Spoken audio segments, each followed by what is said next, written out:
Hey, it's Tom And Mike. from Take Time to Travel. While visiting the beautiful city of Venice, we took a short boat ride about 1.5 kilometers north to the island of Murano.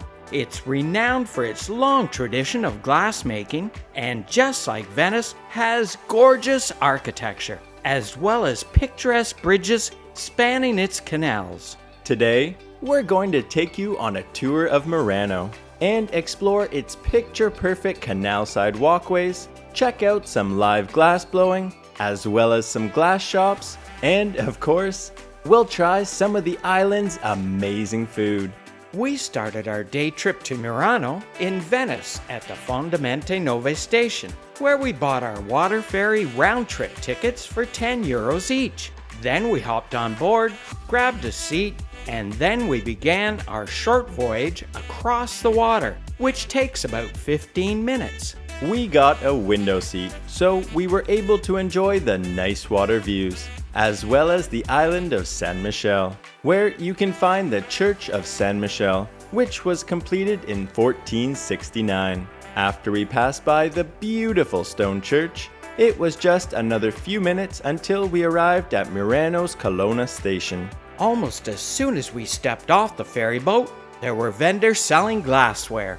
But let's keep going and see what else Murano has to offer. We rounded the corner and started to walk down Fondamenta dei Vetri, one of Murano's main canal-side walkways. The sidewalks on both sides of the canal are lined with lovely old buildings, some with arched windows, as well as many quaint bridges, just high enough for the boats to cruise underneath. There's also lots of cute little shops selling mostly glass. After we wandered through a few of these inviting-looking boutiques filled with a variety of Murano glasswork in all kinds of different shapes, sizes, and colors, we continued to stroll down Fondamenta dei Vetri and enjoyed the gorgeous scenery on this perfect summer day. This sure would be a nice patio to people watch and enjoy the lovely surroundings, especially with that quaint little bridge over the canal just behind it. From on top of the bridge,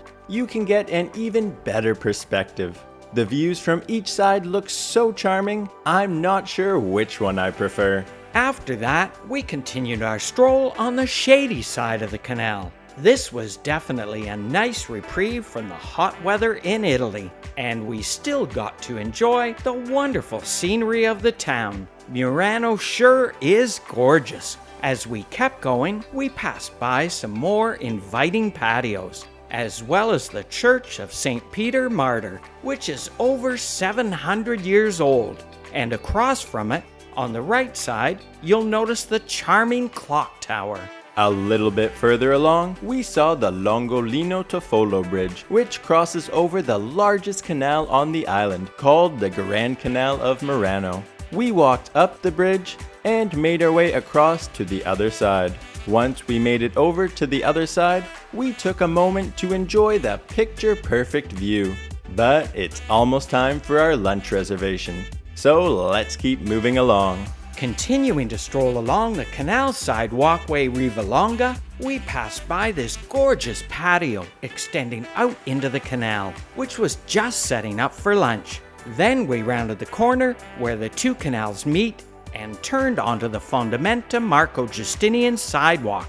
After a short few-minute walk down the pathway, we crossed over the San Donato Bridge, on the other side of which we enjoyed nice views of the ancient clock tower. It's part of the Church of Santa Maria e San Donato, which dates back to the 7th century. On this side of the bridge, you'll find a delicious Venetian restaurant called Osteria al Duomo, where we're having lunch. Inside has a lovely wooden beam ceiling as well as a small seating area. But the reason we chose this restaurant was for its beautiful back terrace, which has mature trees and greenery, as well as lots of umbrellas to shade you from the hot sun. Make sure to come early like we did if you want to get a table. To start, I had a Rossini cocktail, and Tom chose a pina colada for this summer day. We also got some complimentary bread with some olive oil and the best balsamic I've ever had. For the appetizer, I got this huge portion of prosciutto and melon, which was phenomenal. And Tom had the mouth-watering caprese di bufala, which was also very tasty.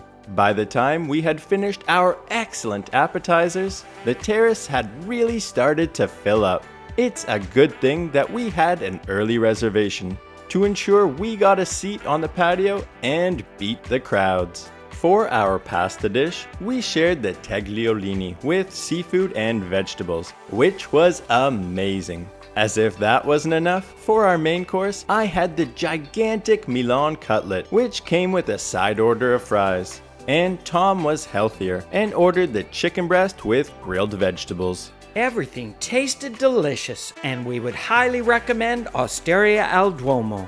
After that exceptional meal, we'll head back the way we came to go and get a traditional Italian dessert. We leisurely strolled back down Riva Longa and made our way past that gorgeous canal-side patio, which was now almost completely full. Just a short distance further, we turned down the narrow alleyway called Calle Angelo dal Mistro to get some gelato at Murano Gelateria Artigianale. The artisanal gelateria has all kinds of different homemade flavors to choose from. I admired my beautiful cone while Tom waited for his. We each decided to get the extra large gelato cones, which came with 4 scoops. For all of my scoops, I selected the banana gelato, and Tom chose the frutti di bosco, or mixed berries gelato. After some of the best gelato we've ever had, we kept on going alongside the Murano Grand Canal and made our way over towards the Longolino Toffolo Bridge to check out some glass shops and some live glass blowing. Just like the other tourists who were taking lots of photos, we made a short stop on the bridge to take a quick shot of the spectacular vista of Murano's Grand Canal. Then we walked down the steps of the bridge and headed over to some of the glass shops and factories located right beside it. First, we checked out the Mezzega glass factory. Let's head inside to take a look at the showroom. Inside you could find all sorts of Murano glass, from ornate chandeliers to glass animals, as well as colorful vases, mirrors, plates, candy dishes, and even some clocks. But the main reason we came to Murano was to see some live glass blowing. So we walked into the Wave Murano glass factory. Here, we could see him creating glasswork in the furnace, while he was dancing to some rock and roll music. After the glass was heated up enough, he stylishly spun the pole around, sat down, started spinning it, and quickly started sculpting what I think was a drinking glass. When he was done forming his glass piece, he grabbed the pole, also known as a punty or rod, and walked over to a different station, where he hung the pole upside down and then cracked the rod off. Very cool. We also watched him make a second piece, which he cracked off right in front of us. He makes glass blowing look so easy. The Wave Murano Glass Factory also has a little shop at the front where you can find all kinds of unique Murano glassware for purchase. But there's more to see, so let's keep going. After we checked out another one of Murano's many glass shops, we found this cool secluded area off of Fondamenta dei Vetri, which had a cafe called Crema and Cioccolato with a little patio area on the one side and a lush green garden on the other. What a pretty little area with the Church of St. Peter Martyr sticking up overhead. And just at the far end of this secluded area, we found this spectacular looking blue glass work of art. Continuing to walk down Fondamenta dei Vetri, we noticed a lot more people had arrived in the afternoon. But it was still a nice experience to walk alongside the canal. Murano sure is picturesque. After that, we checked out another one of Murano's many glass shops before we crossed over Ponte di Mezzo, which has some of the most gorgeous views in Murano.